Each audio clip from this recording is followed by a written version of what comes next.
So can you tell us about Ohio State and what the real challenges with them are at both ends of the floor more than anything? Yeah, there's a lot of challenges. Obviously, they have, good speed in their backcourt. They got guys that can shoot the ball. EJ Liddell's a very tough cover, the way he can make threes, drive the ball, post up.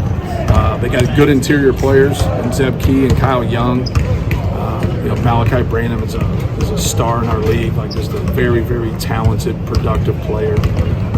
But you look at Michi Johnson and Jamari Wheeler and the skill they have and the size they have, and this all-conference, all-American player in EJ Liddell, and it's a tough cover. They put you in binds out there, and some of their ISOs and some of the action that they run, they really make it hard for you. This is kind of a Big Ten style of basketball team. They're going to be really physical in the half-court defensively. Could be a lower-scoring sort of game. Yeah. Do you feel like your team's made some improvements in terms of winning that way?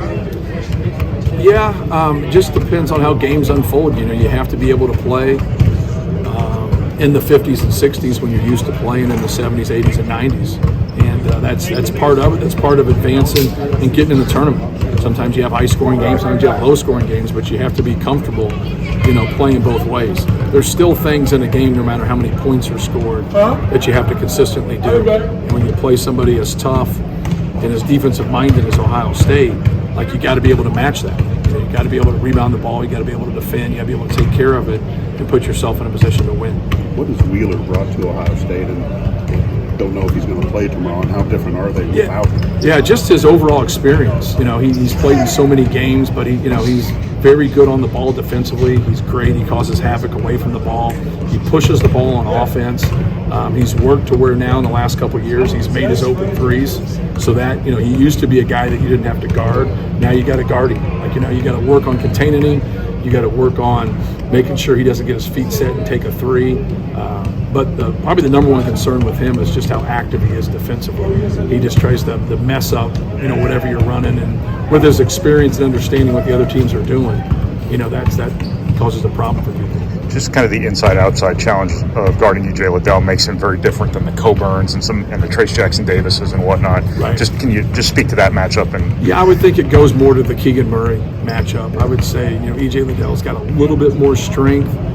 Keegan Murray is long. They're both very, very long, but they both have that inside-outside type game where they can drive you and score. They can play, in between kind of intermediate pull-up game, or they can shoot threes. And they're both a tough matchup.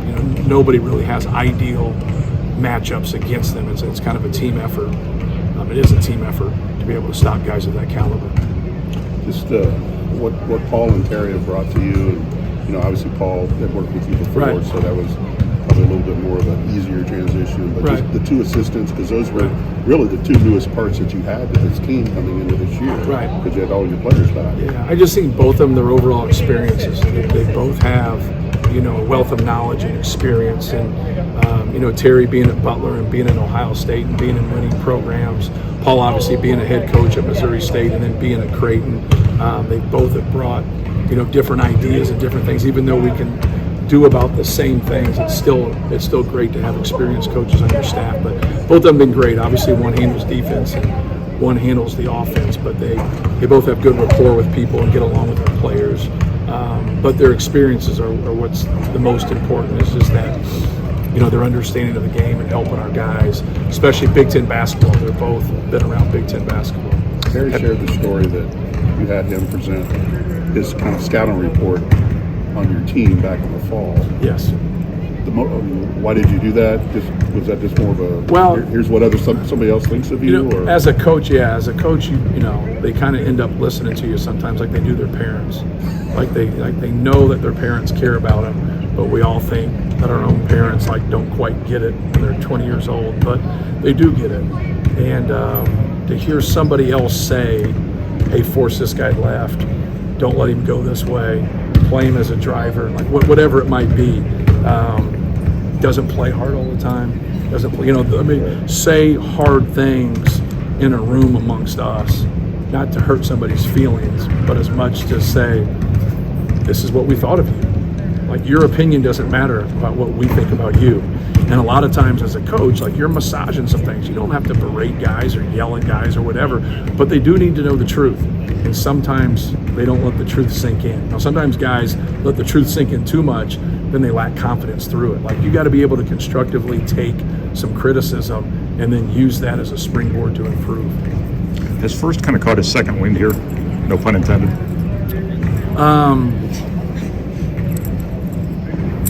I think it's hard for guys that don't consistently play 30 minutes. So sometimes, like, when you get 10 to 15 minutes in a game, it's hard to, like, I didn't get a whole lot done. Well, I played 12 minutes and I subbed in 3 or 4 times. It's you're not really getting, used to the game or a feel for the game. Like, you need to get yourself in a position to be able to play more consistent minutes, more consistent play. So I don't look at it that way. It gets the matchups for us. And so I think he's done a really good job. Other day he had a great tip in. He got a couple really big rebounds for us. He was good against their press. Those are all great signs that really helped our team. Ethan Morton, kind of in the same fashion, these past 2 games has been second or first in on-off. Can you just speak to how he's improved as a player over this year? Yeah, well, once again, get a little bit more of an opportunity, against their press. It gives you another ball handler, another passer. But no, he's done a good job. He really knows the game. Just got to be aggressive. He's got to look to score the basketball, because when he does that, his natural passing instincts really take over. And you see that he's out there. He's looking for people. He's looking for people to either post up or spot up for 3. And so his ability to pass and share the basketball makes for good offense. Zach had been struggling from the foul line in Big Ten play, made his first 2 at Iowa. Was that a positive sign? It's a great sign. Wish we'd have got more free throws and be able to make them. But no, you go in ruts at times, whether it's shooting threes or shooting free throws or just overall. And you just got to stay with it. You just got to keep putting your work in. And so it's good to, anytime someone struggles a little bit, anytime they can make some and just see the ball go in, I think it helps.